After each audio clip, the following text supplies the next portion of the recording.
Imaginez que vous découvriez un secret surprenant dans un coin tranquille de votre maison. C'est exactement ce qui est arrivé aux personnes dont il est question dans ces histoires, qui ont découvert des choses étonnantes cachées dans leur simple maison. Au départ, ils pensaient que leurs anciens logements abordables étaient simplement remplis de vieux souvenirs et, en fait, d'un certain désordre qui n'attendait qu'à être nettoyé. Mais le choc fut rude.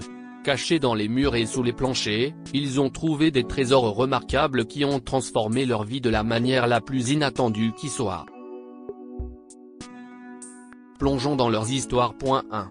Mes enfants et moi avons déménagé dans une maison bon marché après mon divorce, et ce que j'y ai trouvé a changé notre vie à jamais. J'ai emménagé chez mes parents lorsque mon mari de 10 ans m'a mise à la porte et a demandé le divorce. Je suis amoureux de quelqu'un d'autre et tu dois partir, m'a-t-il dit. Et nos enfants? Où irons-nous? Ai-je demandé, désespéré. Je m'en fiche. Je n'ai jamais voulu de toute façon. Va-t'en, a-t-il poursuivi froidement. Je n'avais pas le choix. La maison était à son nom, ainsi que la majeure partie de l'argent. Heureusement, mes parents sont intervenus et m'ont aidé à m'installer chez eux. Ça ne durera pas longtemps, maman. Je vais travailler et économiser pour trouver un nouvel endroit, ai-je dit à ma mère. Ne t'inquiète pas, ma chérie. Mes petits-enfants et toi serez toujours les bienvenus dans cette maison, m'a-t-elle assuré. Mais je ne voulais pas en profiter. Mes enfants pouvaient être bruyants et mes parents avaient besoin de paix dans leur maison. J'étais une mère au foyer parce que c'est ce que mon mari voulait. Mais j'ai appelé une amie et j'ai trouvé un travail immédiatement. Ce n'était pas un salaire mirobolant, mais j'avais quitté le monde du travail depuis longtemps, alors c'était mieux que rien. Après quelques mois, ma mère et moi avons commencé à chercher des maisons moins chères.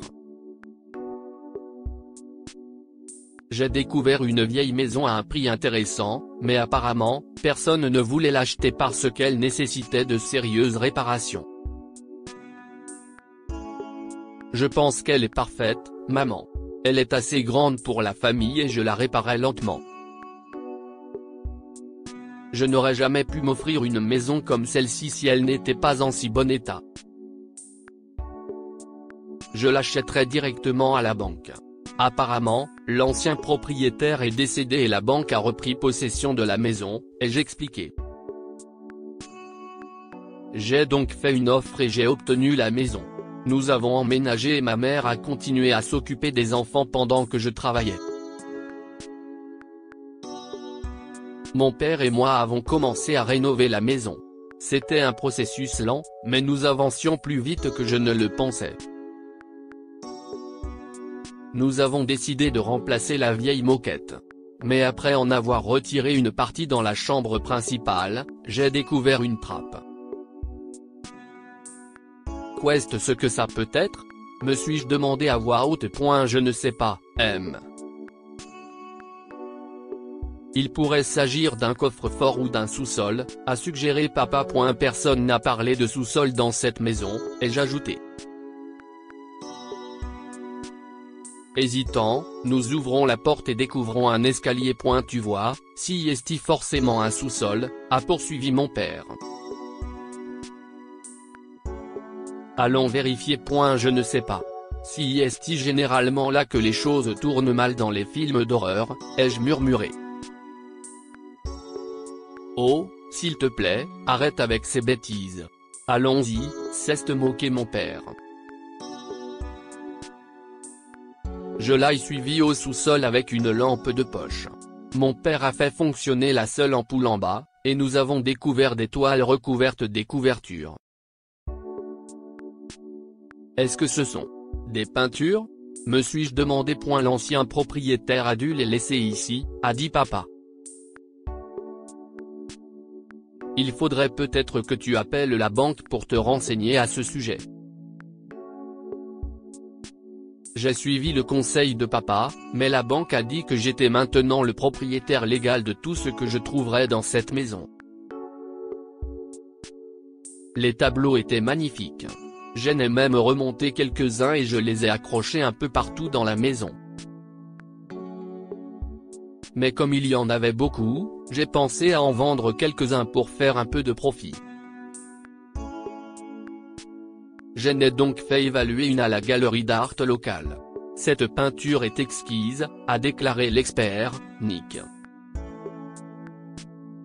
D'après la signature, ils ont appartenu à Amos et qui est-ce, ai-je demandé.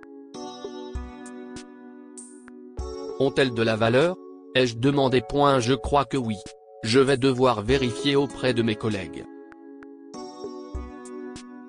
Mais tu dis que tu en as plusieurs chez toi? M'a-t-il demandé. Je dois avoir au moins une vingtaine de tableaux, ai-je répondu.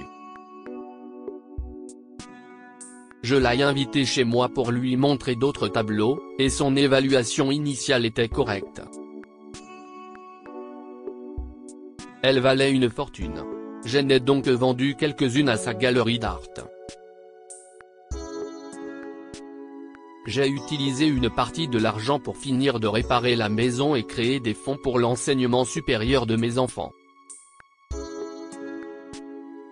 J'ai également engagé un avocat pour obliger mon mari infidèle à payer une pension alimentaire. Si les tableaux m'ont rendu financièrement forte, je crois que la meilleure chose que j'ai retirée de tout cela, si est Nick. Oui. Finalement, Nick et moi sommes tombés amoureux. Et je peux vous assurer que si est le meilleur mari du monde. Nous avons récemment accueilli une fille, et ma vie semble bien remplie. Parfois, Dieu nous prive de quelque chose parce qu'il veut que nous ayons quelque chose de plus précieux. Pour moi, c'est Nick et la construction d'une famille aimante avec lui. Je suis si heureuse d'avoir acheté cette vieille maison. Elle ne m'a apporté que de la chance et du bonheur. 2. Ma femme et moi pensions avoir acheté une vieille maison bon marché jusqu'à ce que nous entrions dans son sous-sol. Escaliers en bois ont grincé, la poussière et une odeur de moisissure ont assailli mes sens alors que Cara et moi descendions dans le sous-sol de notre nouvelle maison. De vieux cartons, des meubles cassés et des débris jonchaient le sol. Tu crois que cette vieille dame nous a vendu la maison pour pas cher juste pour qu'on nettoie ses poubelles? J'ai froncé les sourcils en voyant le désordre. On s'en fout. Certaines de ces choses pourraient valoir quelque chose, dit Cara en haussant les épaules. J'ai acquiescé en soupirant et j'ai accompagné ma femme dans le nettoyage de notre nouvelle maison, en commençant par la cave. Après des heures de corvée poussiéreuse, je suis tombé sur une étrange porte en bois dans le mur de la cave. La porte n'a pas bougé lorsque j'ai tiré doucement sur la poignée. Il fallut tirer fort pour l'ouvrir. Cara, viens ici. Regarde ça, criai-je. J'ai trouvé quelque chose. Alors que Cara se penchait vers l'avant et faisait briller la lampe de poche dans l'obscurité sinistre, nous avons vu un grand coffre en bois assis au milieu de la cave, recouvert de toiles d'araignée et de poussière. Il n'y a qu'une seule façon de le savoir. Ouvrons-le, dit Cara. Après un effort fastidieux, j'ai ouvert la boîte et j'ai sursauté de stupeur. Je crois que nous avons trouvé la collection de figurines antiques de la vieille dame, dis-je en tenant une statuette en céramique. Cara prit la statuette de ma main et ses yeux s'écarquillèrent de surprise. Mais j'ai rejeté l'idée de Cara en cherchant les figurines sur internet. Elles pourraient valoir des centaines de milliers de dollars, et elles ne nous appartiennent pas. Comment ont-elles atterri dans cette cave? Ai-je demandé. Tu penses qu'elles ont été volées? A dit Cara en doutant. Nous nous sommes dit qu'il était peu probable que la fortune que nous avions entre les mains ait appartenu à la femme qui avait vendu sa maison à bas prix. Après une longue discussion, Kara et moi avons décidé de vendre les figurines en Pennsylvanie, dans un autre pays, et d'obtenir suffisamment d'argent pour effacer toutes nos dettes et commencer une nouvelle vie. La décision prise, Kara est restée à l'arrière pour ranger la maison tandis que je suis parti seul sur l'autoroute, l'énorme trouvaille cachée dans le coffre de ma voiture.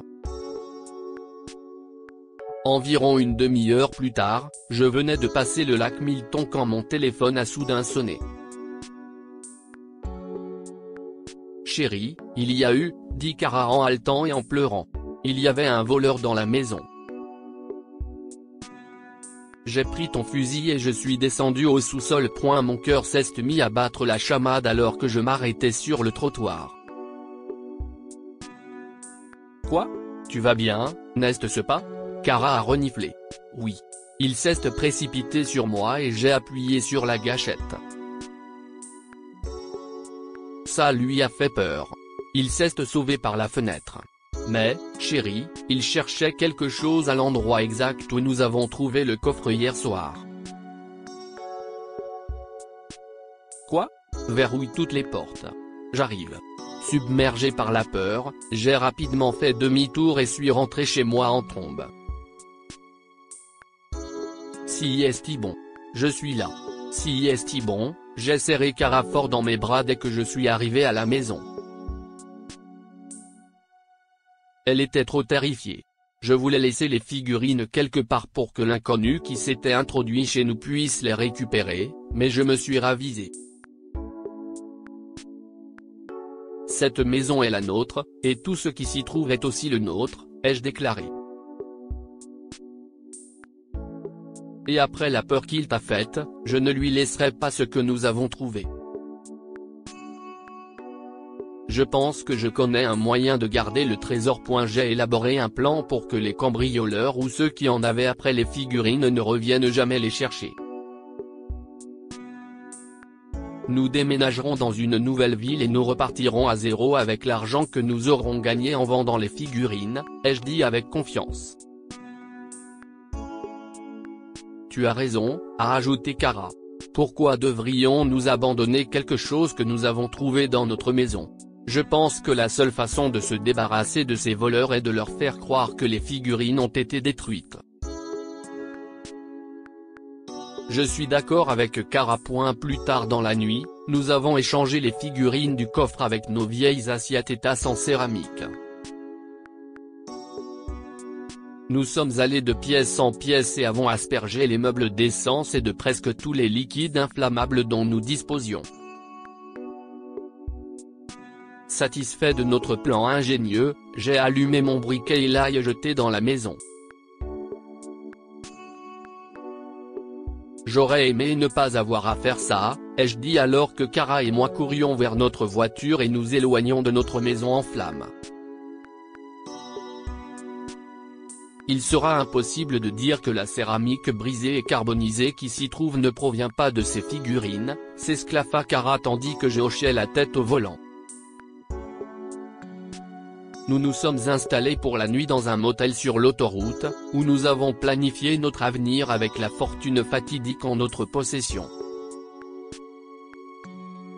Mais pour une raison que j'ignore, Kara était sceptique quant à l'efficacité de notre projet. Avons-nous franchi la ligne, bébé ? dit Kara en me regardant alors que nous nous retirions dans notre chambre de motel. Je ne crois pas. Nous nous sommes juste débrouillés tout seuls, ai-je dit. Mais ce n'est pas comme si ces figurines étaient vraiment les nôtres, a dit Kara, et je pouvais sentir qu'elle avait peur. Et si elles avaient été volées ? Nous devrions les remettre à la police. Vraiment ? Je ne pense pas, dis-je. Nous sommes allés trop loin pour faire marche arrière, Kara. Nous allons vendre ces figurines, acheter une petite maison confortable avec l'argent que nous aurons, et aller de l'avant. bien que Kara ait accepté, en pensant à la façon dont notre vie allait changer du jour au lendemain pour de bon, quelque chose la dérangeait. Aujourd'hui, nous avons brûlé notre maison. Et demain? Et si ces hommes viennent chercher le trésor? A-t-elle demandé en me regardant. Je sais, chérie. Mais tu ne veux pas la maison de nos rêves? Quelque chose de petit et de confortable où nous pourrions recommencer à zéro. Avoir des enfants. Et être heureux pour le reste de notre vie? Ai-je demande de point bien sûr, chérie, dit Kara en me prenant la main. Je dis juste que nous devrions peut-être tout arrêter avant qu'il ne soit trop tard. Il vaut mieux s'arrêter à temps que de le regretter plus tard. Tu réfléchis trop, ai-je dit en embrassant doucement son front pour la réconforter. Mais je t'entends, d'accord? Nous en avons presque terminé avec cette affaire. Je vendrai ces figurines demain, et nous quitterons cet endroit. Le lendemain matin, j'ai laissé Kara au motel et j'ai emmené les figurines chez un antiquaire de la ville. Comment les avez-vous eues? Demanda sceptiquement Monsieur Finch, l'antiquaire, en étudiant les détails gravés sur les objets en céramique. Une sensation étrange m'a envahi. Mais j'ai gardé mon calme et j'ai regardé M. Finch dans les yeux. Oh, ils font partie d'une collection qui appartenait à ma défunte grand-mère, ai-je répondu. Je vous donne $200 pour les figurines et $10 000 pour toute la collection, dit M. Finch, et mes sourcils se haussent de stupeur. Quoi?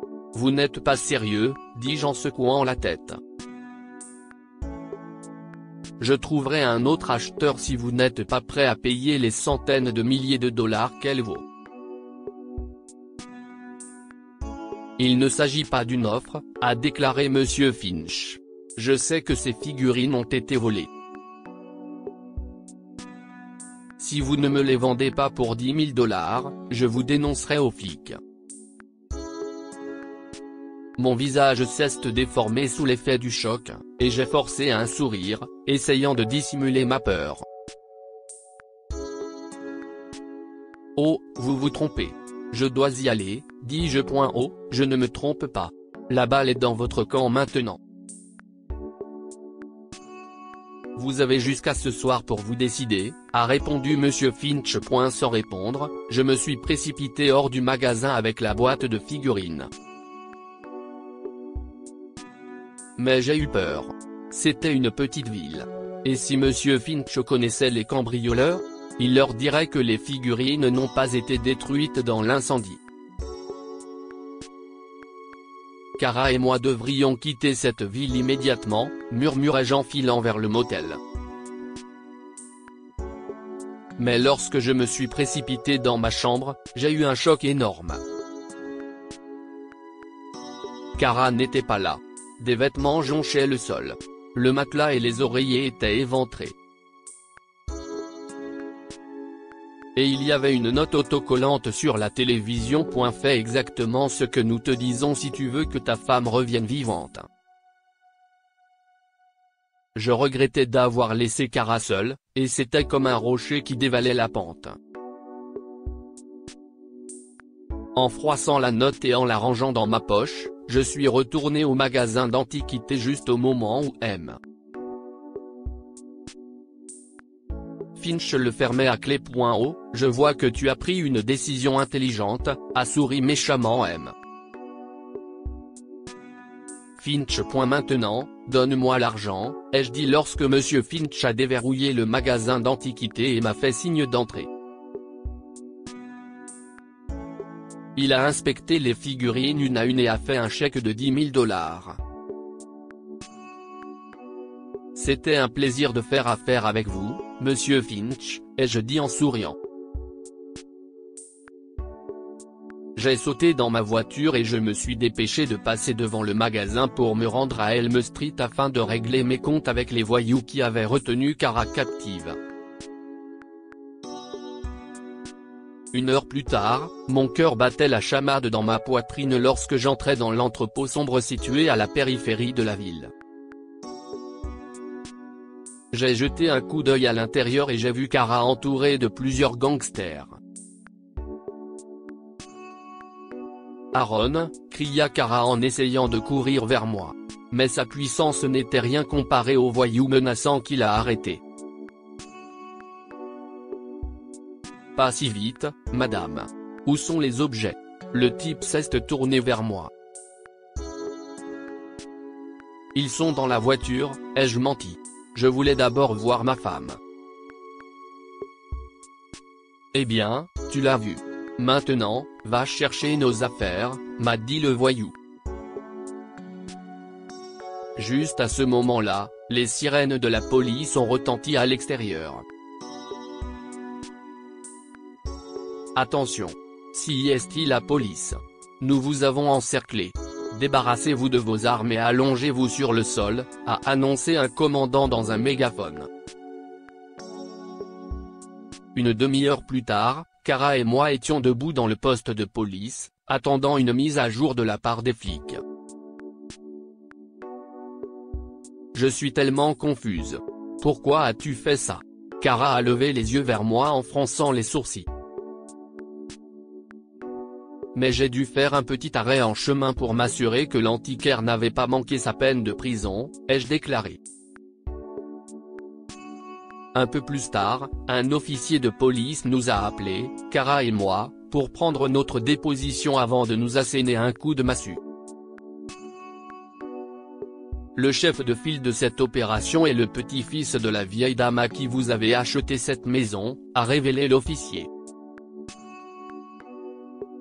Il ne se doutait pas qu'elle vendrait sa maison jusqu'à ce qu'il soit trop tard pour récupérer son stock de figurines volées, prêtées par un collectionneur privé.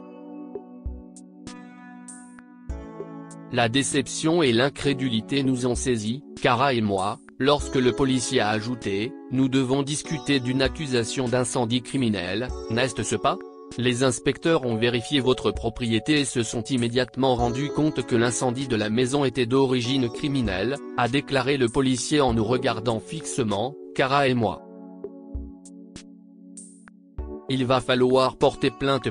Compte tenu de la complexité de la situation et de l'implication de multiples parties, l'enquête sur l'incendie criminel a duré plusieurs mois.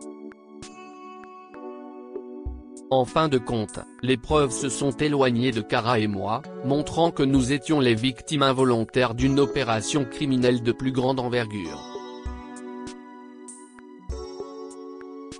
Nous avons pu utiliser l'argent de l'assurance pour reconstruire notre vie. Nous avons décidé de déménager dans une nouvelle ville, où nous avons acheté une petite maison confortable et nous nous sommes concentrés sur un nouveau départ, en chérissant la paix et la sécurité que nous avions combattu si durement pour retrouver. 3.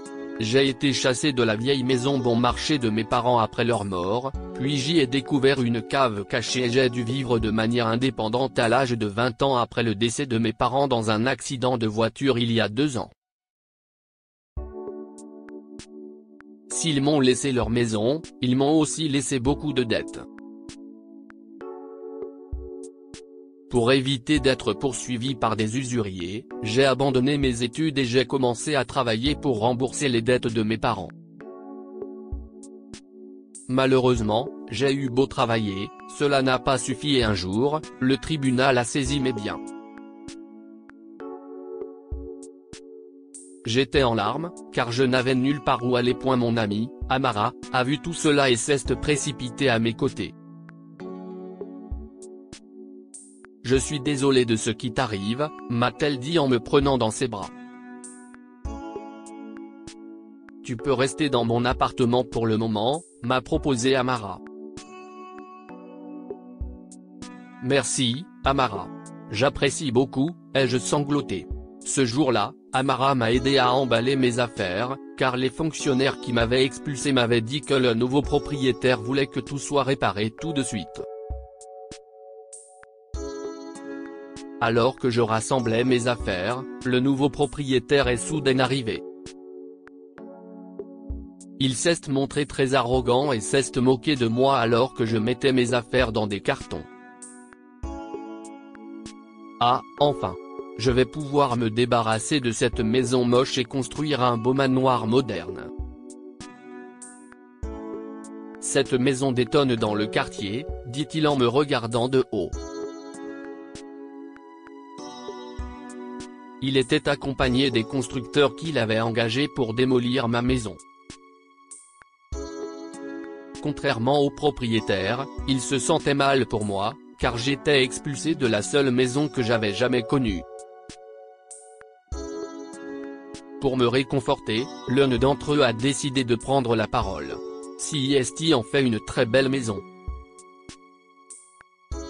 Elle a été bien construite et CIST l'une des premières propriétés construites dans cette ville. CIST dommage qu'on ne la démolisse, dit-il. Le nouveau propriétaire lui a jeté un regard et a haussé les épaules. Et, mettez-vous au travail dès qu'elles seront parties, a-t-il dit avant de quitter la propriété. Après quelques minutes, j'ai jeté un dernier coup d'œil à ma maison. J'avais le cœur brisé et je ne pouvais m'empêcher de sangloter. Même si j'étais libéré des dettes de mes parents, mon salaire ne me permettait pas de louer un autre logement. Je ne pouvais m'empêcher de me demander si je n'allais pas finir à la rue. Avant de partir, j'ai donné au constructeur mon numéro de téléphone au cas où je laisserais quelque chose derrière moi. Puis je suis parti avec Amara et je n'ai jamais regardé en arrière. Cependant, quelques jours plus tard, un homme m'a appelé. Bonjour, CIST Cindy. Je suis Jack. Je suis l'un des constructeurs que vous avez vu chez vous il y a quelques jours. Oh, bonjour, Jack. Est-ce que j'ai oublié quelque chose? Ai-je demandé. Après avoir mis fin à l'appel, j'ai immédiatement pris le chemin de ma maison. J'ai été accueilli par Jack, qui semblait avoir quelques années de plus que moi. Il m'a conduit au sous-sol et m'a montré la trappe secrète dont il parlait. Elle m'a conduit dans une pièce très bien entretenue, avec des meubles, des boîtes d'antiquités et une table avec de vieilles photos de moi avec mon grand-père. Si vous regardez à l'intérieur de cette boîte, vous trouverez des choses qui pourraient alléger vos fardeaux, dit Jack en montrant un coffre au pied de la table. Lorsque j'ai ouvert le coffre, j'ai été surprise de voir qu'il contenait beaucoup de bijoux en or. J'ai reconnu certains des bijoux de ma grand-mère sur de vieilles photos que j'avais l'habitude de voir, ainsi que la montre en or que mon grand-père avait l'habitude de porter. Il y avait aussi des rouleaux d'argent et des documents concernant une propriété dans une ville voisine. Sous les documents, il y avait une note qui disait pour Cindy. Lorsque Jack l'a vu, il a décidé de me laisser un peu d'intimité en quittant la pièce secrète et en retournant au sous-sol. Après son départ, j'ai commencé à lire. Lorsque je suis arrivé à la fin de la lettre, j'étais en larmes. Après le décès de mon grand-père quand j'avais 14 ans, il n'y avait pas un jour où il ne me manquait pas. En fait, j'étais plus proche de lui que de maman et papa, car ils étaient toujours en déplacement et négligeaient souvent leurs devoirs de parents. Après la mort de mon grand-père, mes parents ont reçu une grosse somme d'argent de sa part. Depuis lors, ils ont commencé à jouer et à dépenser de l'argent comme s'il n'y avait pas de lendemain. Ce mode de vie les a endettés, une dette que j'ai dû continuer à payer même après leur mort, il y a 2 ans. J'ai passé quelques minutes de plus à l'intérieur de la pièce, à regarder les photos que j'avais prises avec mon grand-père.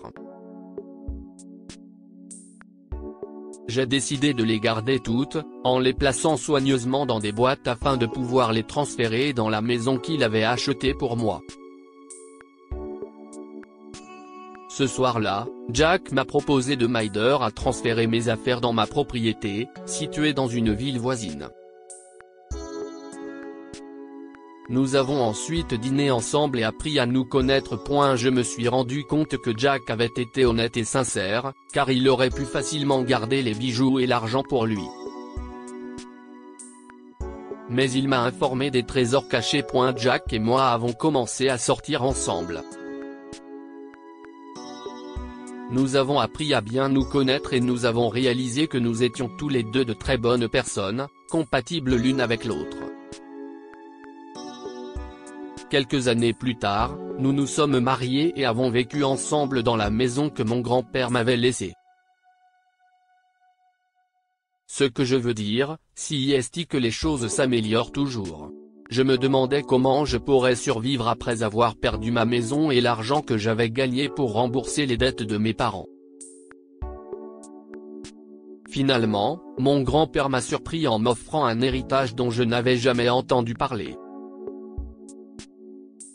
Comme le montrent ces histoires incroyables, les découvertes les plus extraordinaires se cachent parfois dans les endroits les plus familiers. Pour les personnes dont il est question dans les histoires ci-dessus, leur maison renfermait des mystères et des souvenirs qui ont bouleversé leur vie de manière agréable. Nous sommes curieux de savoir si vous avez, vous aussi, une histoire de ce genre. Nous serions ravis de l'entendre. Dites-nous ce que vous pensez de ces histoires et partagez-les avec vos amis. Note, cette histoire est inspirée de la vie quotidienne de nos lecteurs et rédigée par un écrivain professionnel. Toute ressemblance avec des noms ou des lieux réels est une pure coïncidence. Toutes les images sont uniquement destinées à l'illustration.